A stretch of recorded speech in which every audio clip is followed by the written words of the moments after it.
Consciousness. It is something that we all have, yet remains the most mysterious human trait. This is a quality that every human being possesses. We can be aware of our own consciousness during waking times, when we are deep in contemplation, or even pondering the vastness of the universe. To better understand what consciousness is, many attempts have been made to define exactly what it is. Perhaps it is that state of wakefulness when you are aware of your surroundings. Some say that it is the ability to be aware of something going on within oneself. Others say that it is a sense of self-awareness.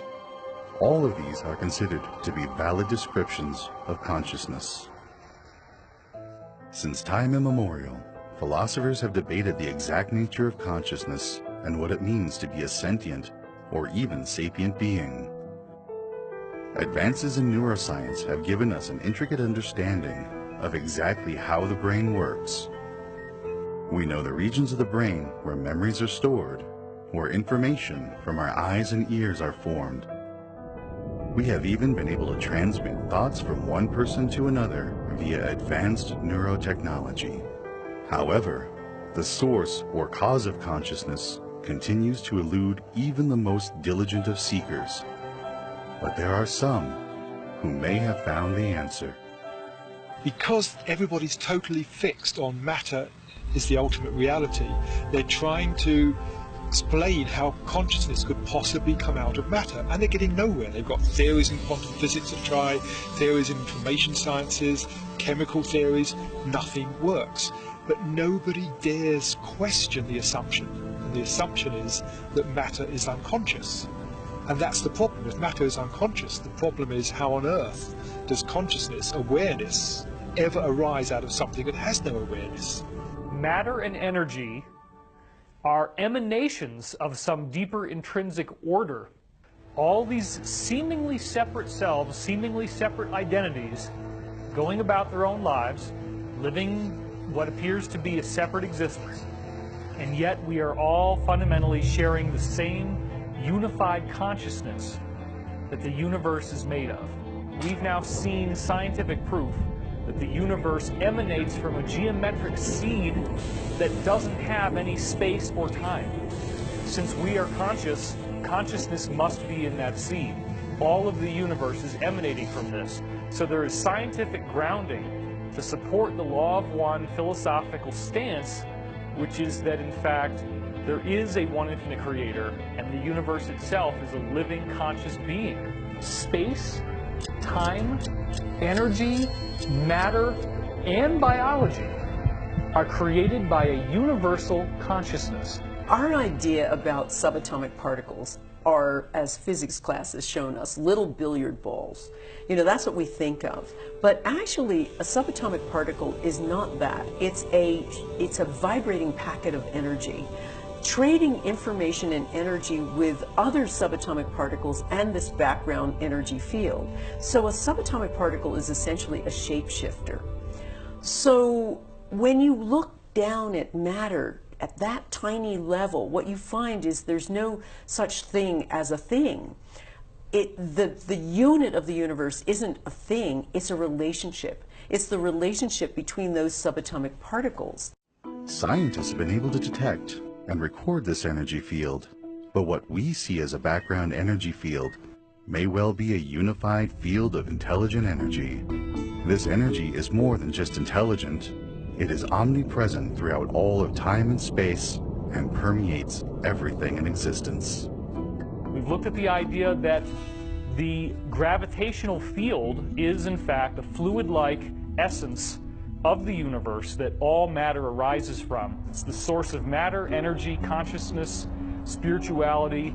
All of the things that we see in the universe, both physical and non-physical, arise from this source field. When you start factoring in the whole idea of a quantum energy field, then that is a wonderful, neat metaphor to understand things, that connections that occur between people or between people and other living things like plants across time and across space. It is a self-organizing universe, and it is a self-correcting universe. The embryo knows how to turn into a baby. The acorn knows how to turn into an oak tree. Within nature, it is obvious that there is a natural intelligence at work.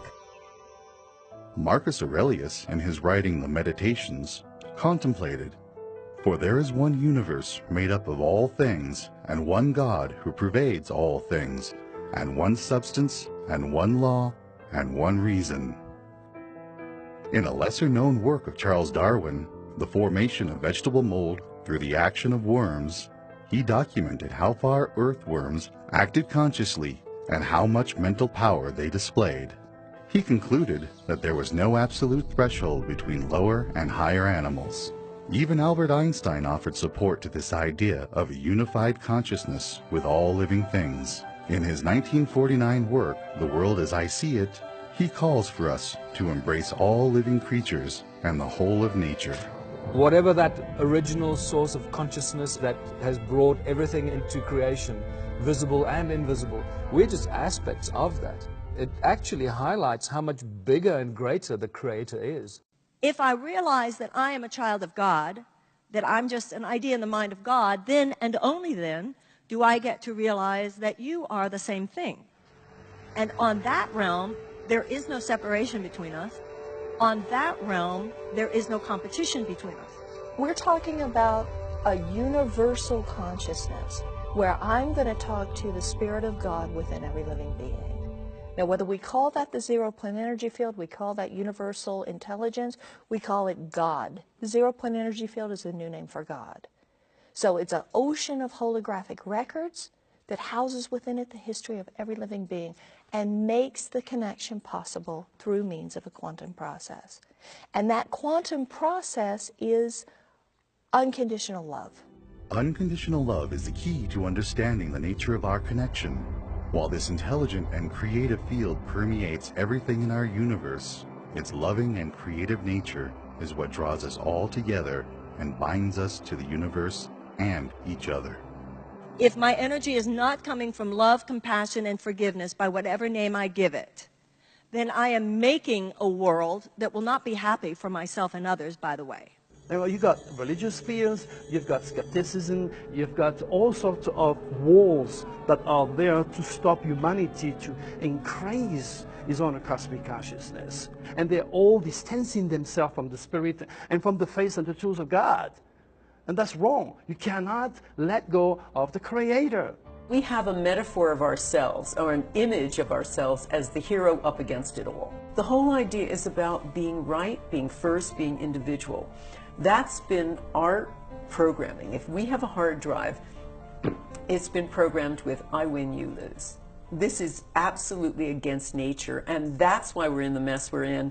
This is what selfish looks like. You know, it's hard to understand how much that definition of ourselves really informs how we operate, because not all cultures do. They think of themselves as being all connected, and from that they create a very different kind of society. You are born with divine consciousness. The whole point of being on the earth is to realize that and live your life in the pursuit of justice and compassion from the profoundest peace and the wildest love. The state of joyful, interpenetrating, interrelated love with all things is already here. It's on the earth. It's not in some otherwhere. It's here. And the whole point of waking up to your divine consciousness is that you wake up to this radiance of divine presence in the universe, in other beings, and in yourself. There's another way of being, another mode of consciousness, that we can free ourselves up from this attachment, this materiality. And when we do that, we begin to become more in tune with our world, with our environment, with other people. We become more compassionate. So I think the next stage is, having realized that's the basic problem, is then say, okay, what do we know? Just looking at the world's spiritual traditions and other metaphysical traditions, what do we know that can really help free up human consciousness? Forging a connection with this universal consciousness is something that is available to everyone. However, we live in a turbulent world full of stressful lifestyles and traumatic conflicts that continuously tear us away from this source of life and unconditional love. We have literally been programmed to remain separate in order to better serve the needs of those in control. To remember where we came from, we must learn to see beyond these manufactured illusions, to open our hearts and minds to the unified force binding all of creation. There is a reluctance, and in some cases an outright resistance, for the mainstream media, mainstream academia, classrooms, textbooks, to share the new discoveries. This would be important at any time, but it's especially critical right now because we are at this moment of crisis. We have made an incredible technological advancement. We'll go on the moon. We have GPS. We have the internet. We're up here on the physical realm of consciousness. But in the spirit, we are still 2,000 years ago in deceptive, dogmatic religious teaching. The gap needs to be adjusted. And that can be accomplished with cosmic consciousness, where not only you, but agreed. The people that are in power, the people that are in charge of your life, once they become cosmic conscious. Now we are talking about a very, very big difference. Empire isn't playing a low consciousness game, it's playing a high consciousness game. That means that it needs our consent to function. It says, I'm going to change your reality, is that okay? And you go, yep, right, and then it can do it. If you say no, it can't touch you. It cannot touch you, it can do nothing. This is where I believe we are now. I believe that the rise of consciousness is allowing us to move rapidly towards that, and realizing we can move beyond the technology because the technology is actually in our bodies. Our bodies are the highest level of technology that we can imagine. The first thing to realize is to take responsibility for our own consciousness. It's easy to say, other people must change, but we're all part of them. I'm part of them. We must all change. And the only person I really have responsibility for is myself. It's how do I free myself from outdated conditioning. Illusions are as powerful in their effects as is the truth. So free will is that I can think whatever I want to think. It's like I can make my theme that I'm a daughter of God, or I can make my theme something else.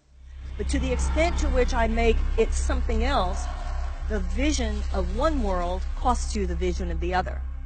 So when I get lost in the story and in the manufactured, made-up illusions of the world, what are you going to be? What's your brand? What you going to do? What's your strategy? How are you going to make it happen?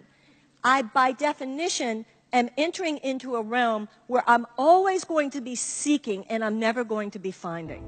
Once you realize that the whole universe is an emanation of consciousness, you can dissolve your karma by forgiveness and by accepting everything in the universe as being purely sacred. The consciousness of the universe wants us to grow into more than we are now. And that is our salvation.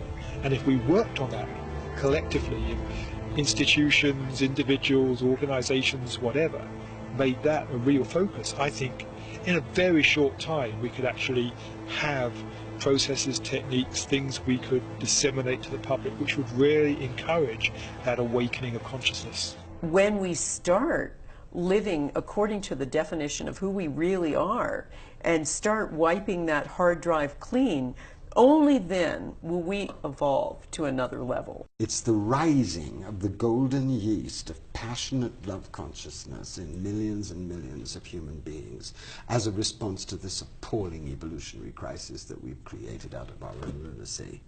And this passionate love consciousness, passionate for compassion, passionate for harmony, passionate for balance, passionate for justice, is rising now like a golden yeast in millions of human beings of all kinds all over the world. I just think it's an exciting time if we all understand that message of how powerful we really are and start living it. Sometimes they'll say, oh, well, that's for them. It can't be for me. Well, yeah, it is for you. It's for all of us. And don't we all want to live this most empowered life that we can live and live the life we dream? I mean, it's not just for other people. It is for each and every one of us if we choose, make the decision to do it. The reality we think we live in is merely an illusion, created and perpetuated by the forces who stand to gain from you remaining separate from the infinite love and wisdom that emanates from the source of all creation. Of course, you always have the free will to choose to live in this world of illusions or to share in a collective vision of light, life, love, and liberty that originates beyond the confines of our limited physical time-space reality. To seek beyond the illusions is to find a deeper meaning of the pure energy we call love.